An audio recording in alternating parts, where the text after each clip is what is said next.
Welcome to Broadcasting Buffalo. I'm your host, Erica Brayson, tonight along with my co-host, Paul Peck, and we're talking about the new Buffalo Bills Stadium.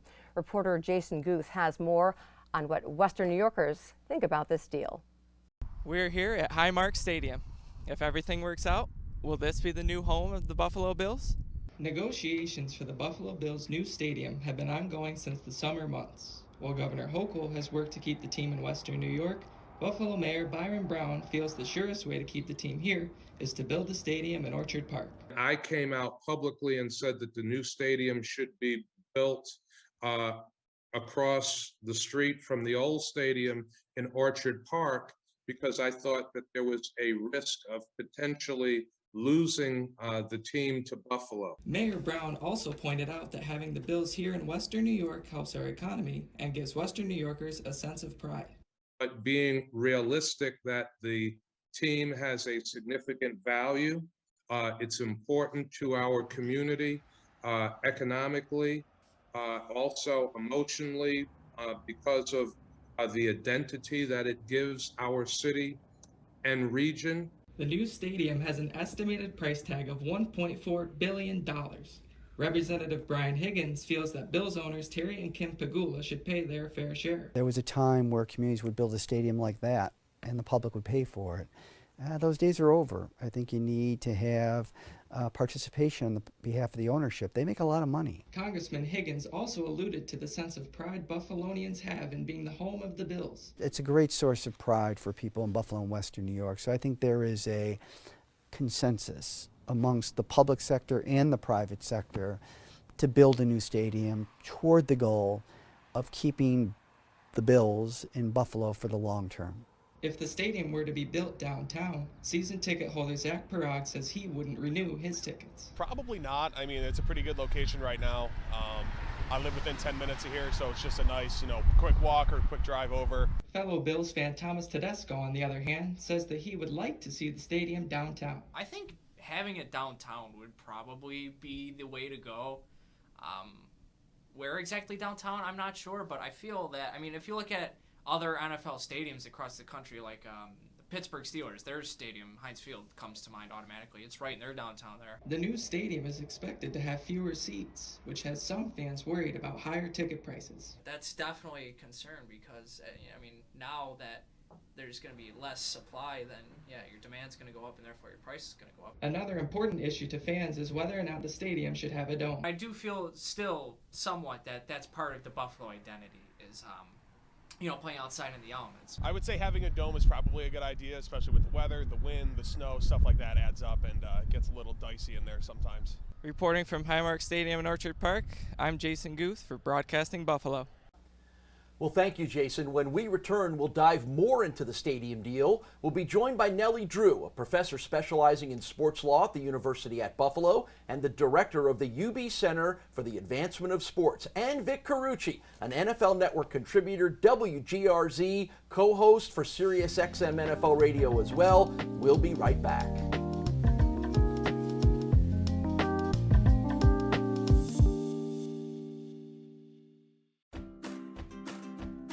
This is a college that inspires. Here you'll be engaged, strive for excellence, and prepare for a career. Visit our amazing Elmwood Village campus and apply today. You'll achieve your edge here. This place is Buffalo State College.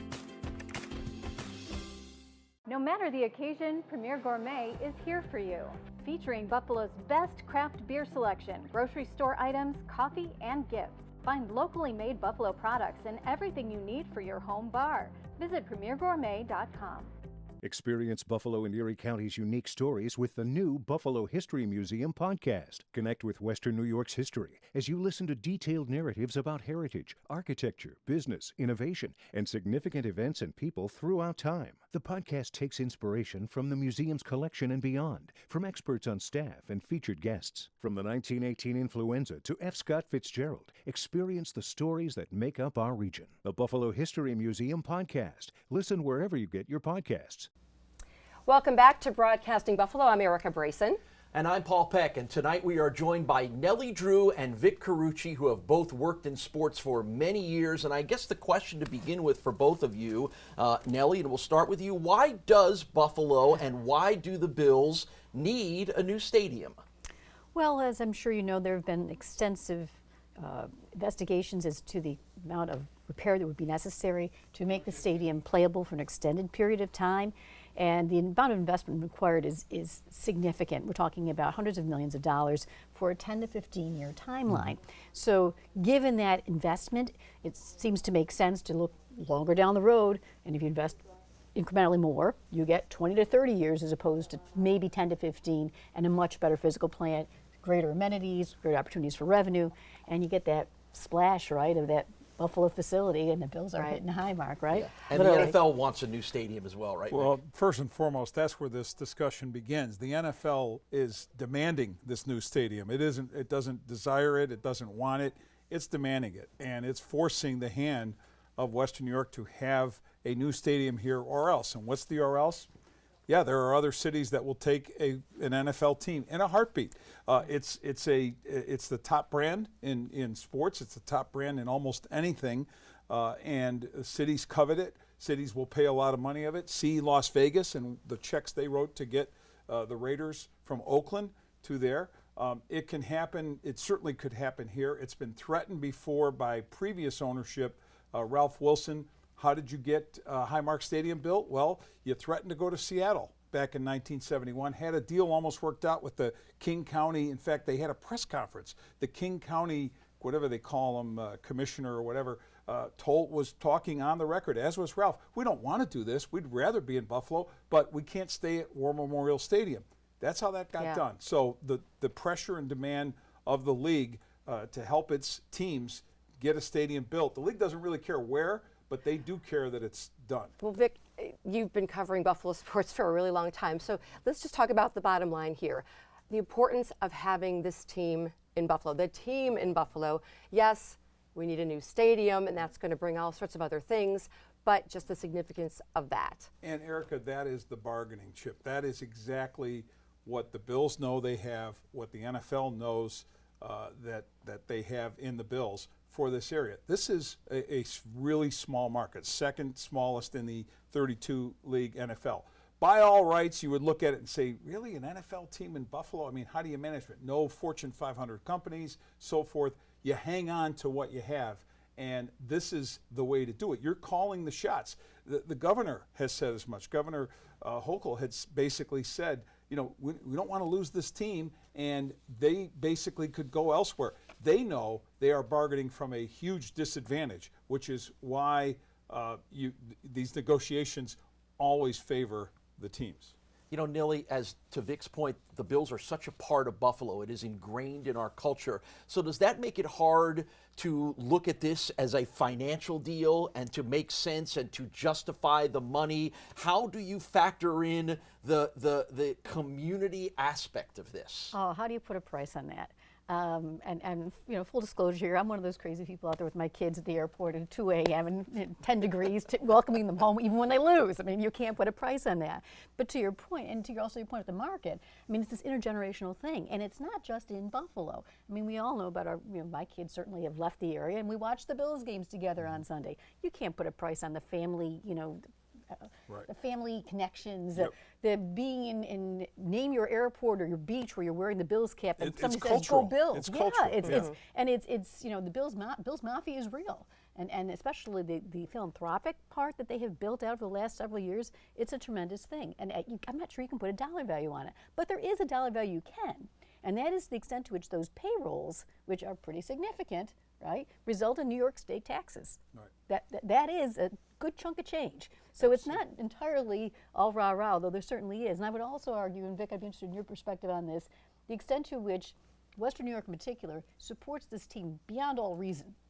I mean, it's just, selling out is not a question, right? Right. The penetration in this particular market, even though it's small, is going to be substantial. So bang for your buck, dollar for dollar, the per capita investment by Erie County or Western New York or New York State residents in that fanny in the seat in the Bills Stadium is going to be, I think, substantially more Yeah, right?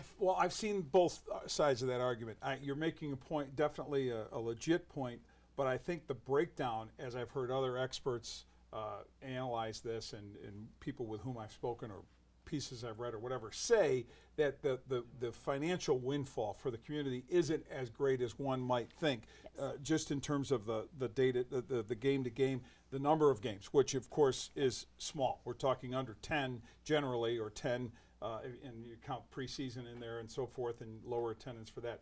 But it's also, to your point about what it means to the psychology of the area, to the bonding of the community, and those are the intangibles. And also, think of the sponsorships. Think of major companies, corporations that are, I say major, they may not be Fortune 500 companies that fill the area, but you have sponsorships from M&T Bank and other big conglomerates that pour sponsorship dollars into the Bills, millions. Why? Because it's the NFL. It's the brand that they want their signs associated with. And I also think that the idea of not having a team here and what the community, and this is the dreaded thought, the scenario that no one wants to contemplate, take the Bills out of Buffalo. I don't care if the Sabres are here or not. This is not the same community. This is a football town, always has been, always will be. We have just a minute left before we have to go to break, Sure. but talking about the money aspect of things. So regardless of where the stadium ends up, and that's a whole other conversation, this new stadium is going to be bigger and better and more expensive in every aspect. Right. So the average Bills fan, are they being priced out of what they love to do? Erica, I'm going to limit my understanding of all the economics and say that I don't think so. I think they will be paying more. Somebody will be paying more, but somebody will pay it. And the whole point of doing this, and I get it, taxpayers don't love the idea, and I'm a taxpayer, I think we all are here, in Erie County, saying, okay, there's billionaire owners who need our help to build this thing. Why can't they just take a loan, go to the market, get money, and build their own playground for their team? But that's the point. They have to. They do this because they can, because they in smaller markets, it's always public help for private entities. In the larger stadiums like SoFi in LA, Stan Kroenke, they finance most of that. The private financing is the majority. But yes, there will be seat licenses. There will be higher priced tickets, but they will come as long as the Bills are good. You had mentioned about attendance. If they're we had that period of 17 years with no playoffs, attendance reflected accordingly. And back in the bad old days, Paul, you and I remember 2-14 Buffalo Bills. Ralph Wilson looking at me on the sideline saying, I don't know if Buffalo's a viable market for the Buffalo Bills any longer, because he was drawing like 9,000, 13,000 people then. Well, we just came off of a high. We don't want to even think about that. So more to come. We'll be back in just a bit with a lot more on this the new Buffalo Bills Stadium in just a moment. Stay tuned.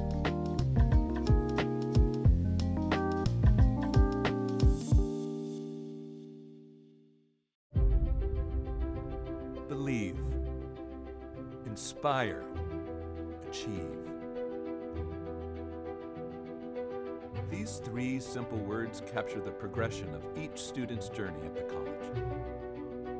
Believe. Education works best when powered by confidence and a positive attitude.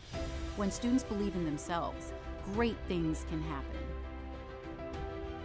Inspire. Active learning among a peer group of engaged and community-minded leaders inspires great thinking and doing. Achieve. On a very practical level, each student finds the support and resources at Buffalo State to achieve their goals. Achievements continue on through our more than 100,000 alumni throughout the world.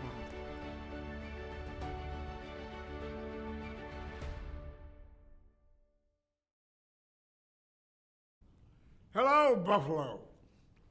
I'm Ed Asner. You may remember me as television's no-nonsense news director Lou Grant. And if you think about it, journalists provide us with our first draft of history. Right here in Buffalo, more than 50 years of TV news coverage is being brought back to life.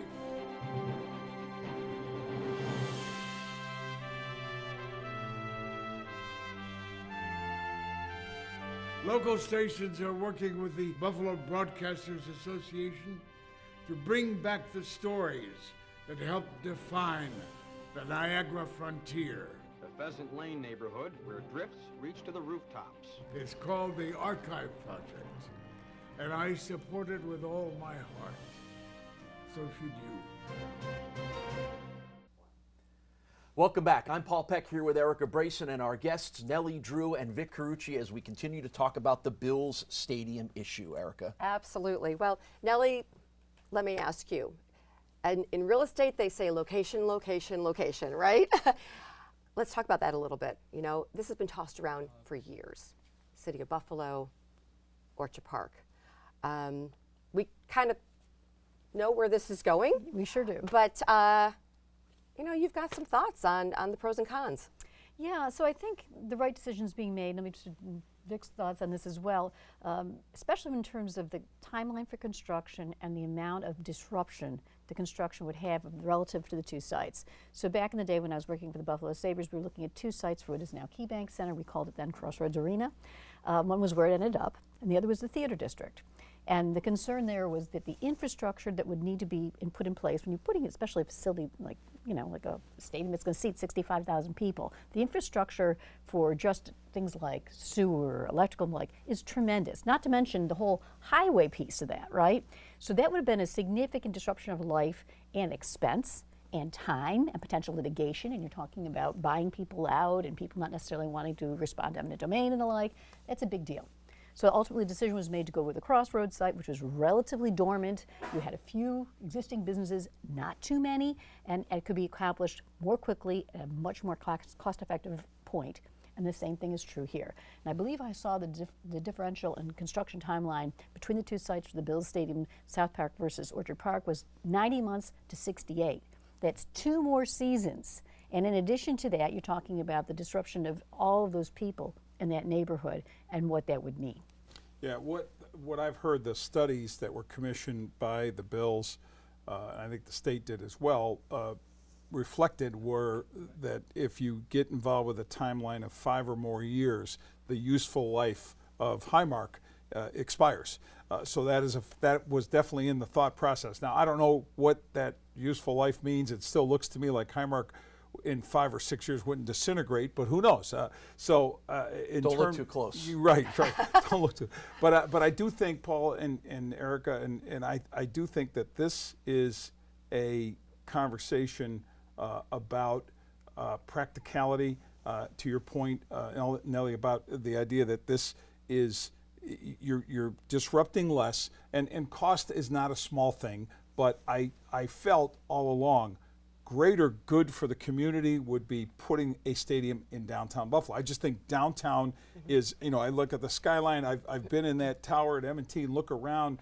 With my daughter, both my daughters worked for M&T, but my older one had taken me on a tour there, and I'm looking around and I'm picturing in my mind where the stadium would be and how beautiful and how much downtown would thrive. I remember when the Blue Jays in June, going June 15th, I remember going to the Blue Jays-Yankees game, one of them, I think it was the first of them, and bustling for 7,000 people, I think, at the time because of COVID at the ballpark.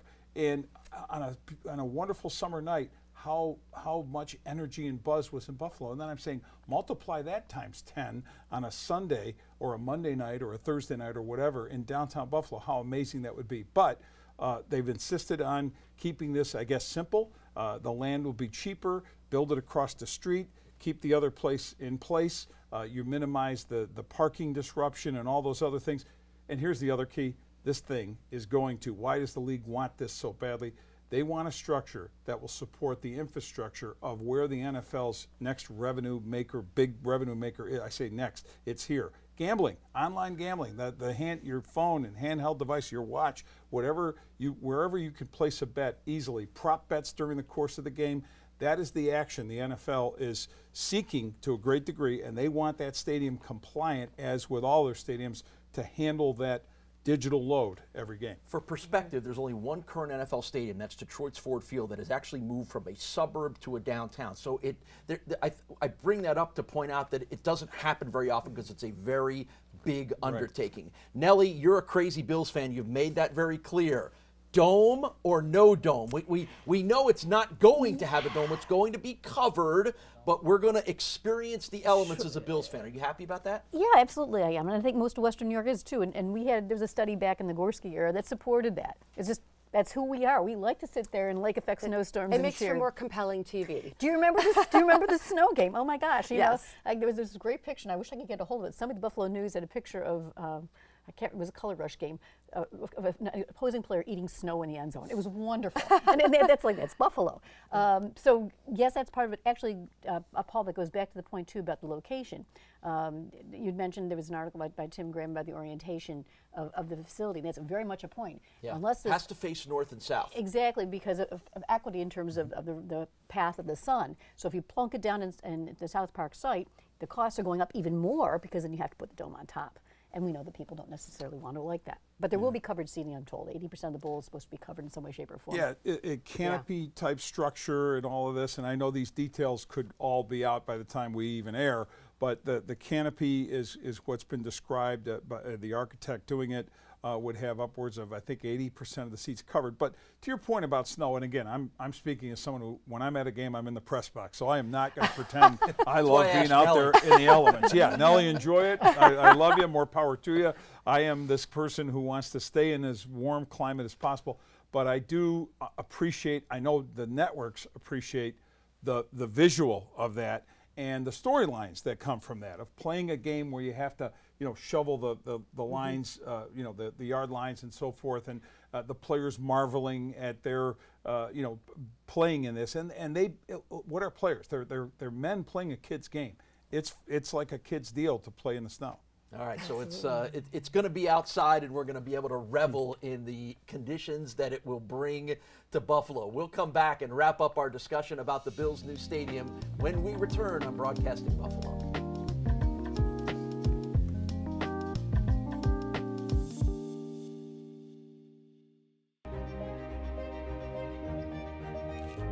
No matter who you are or where you're from, you are welcome here. Tú eres bienvenido. مرحبا. أهلا وسهلا. You are welcome here. You are welcome here. No matter the occasion, the Premier Group is here for you. Take advantage of our easy online ordering and curbside pickup, or shop the finest selection of unique wines, spirits, and gifts at any of our 3 independently owned Western New York locations. Your life has taught you a lot. Now your experience can help change a child's life. Read to Succeed and AARP Experience Corps are looking for local volunteers, 50 and older, to help children in Buffalo City schools learn to read. You'll receive training to help you be a great tutor. You have what it takes to change a young person's life. The experience may even change your own. Volunteer by going to readtosucceedbuffalo.org. This is a college that inspires. Here you'll be engaged, strive for excellence, and prepare for a career.